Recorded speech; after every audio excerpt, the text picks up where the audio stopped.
और याद रख, राइटर बाप होता है, राइटर। तुझको बहुत शौक है ना बे इसमें बैठने का? अरे शौक पाल के क्या करेगा, वाले गाँव में तू मरेगा। जब वो मुंबई गया था राइटर, तो उन्होंने कहा था कि जो बाहर के जैसे मालेगांव के लोग थे उन्हें ये कुछ नहीं समझते, पर वहाँ पर नासिर ने उन्हें हीरो बना दिया। स्टोरी डायलॉग्स बहुत अच्छे थे, मजा आया देखने में। पूरे फैमिली के साथ भी देख सकते हो, अकेले भी देख सकते हो, काफी इंस्पायरिंग है। बट जिस तरीके से लास्ट में पता लगता है वो सारे के सारे किरदार असली थे।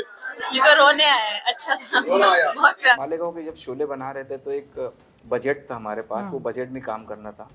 उसमें और अच्छा बजट मिलता था और अच्छा करते, लेकिन जब और अच्छा होता तो वो नहीं होता जो हुआ। हिंदुस्तान का एक छोटा सा सोता सा शहर मालेगांव, उस शहर के ये पागल छोकरे और उनके अजीब से सपने। 5 रुपए की टिकट वाले वीडियो पार्लर का मालिक नासिर, सस्ते अखबार का सस्ता जर्नलिस्ट अपना फरूक, मिल मजदूर और मिथुन दा का फैन शफीक। इनको बनानी है मालेगांव में ही एक मसालेदार धमाकेदार पिक्चर। बजट कितना? 10,000 का, और सपने 10 करोड़ के। क्या दिमाग लगाया है। साइकिल को बनाया ट्रॉली, बैलगाड़ी को बनाया क्रेन, मेले की डांसर को बनाया बसंती, सॉरी बासमती, और अपने रूखे सूखे दोस्त को बनाया सुपर बॉय।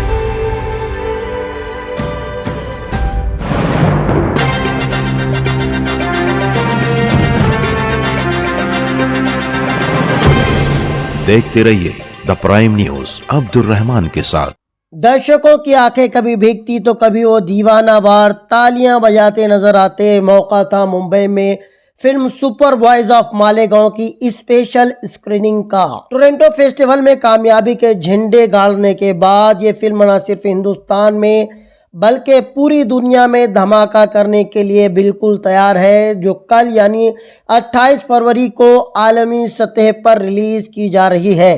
हकीकी किरदारों पर मबनी सुपर बॉयज ऑफ मालेगांव उन जुनूनी दीवानों की कहानी है जिन्होंने नामुमकिन हालात में कम बजट में एक फिल्म बनाने की सोची और बजाय सपनों की नगरी मुंबई का रुख करने के खुद मालेगांव शहर में ही अपनी एक फिल्म नगरी बसा ली। शहर अजीज के काबिल बासलाहियत फनकार नासिर शेख की जिंदगी पर बनी ये फिल्म, इसने लोगों को काफी मुतासिर किया है। 2 घंटे 11 मिनट की ये फिल्म मालेगांव की तरफ दुनिया के देखने का नजरिया ही बदल देगी। मेहनत का सितारे जिन्होंने कभी इस शहर से दाद और तहसीन तलब की, न कभी सिला की उम्मीद की, ये बड़ी खामोशी के साथ अपने फन के बदौलत उरूज पाते गए। सच कहें तो इस शहर ने कभी भी इन फनकारों की कदर नहीं की, न कभी इनका एजाज और सत्कार किया गया, न कभी अखबार या दिलों में इन फनकारों को कोई खास जगह दी। मगर कहते हैं कि अगर ईमानदाराना कोशिश की जाए तो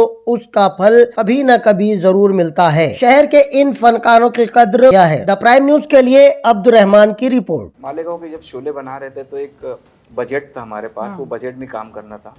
उसमें और अच्छा बजट मिलता था और अच्छा करते, लेकिन जब और अच्छा होता तो वो नहीं होता जो हुआ। क्योंकि हमने क्या किए, घोड़े नहीं थे, बजट नहीं था, तो साइकिल का इस्तेमाल किए घोड़े की जगह।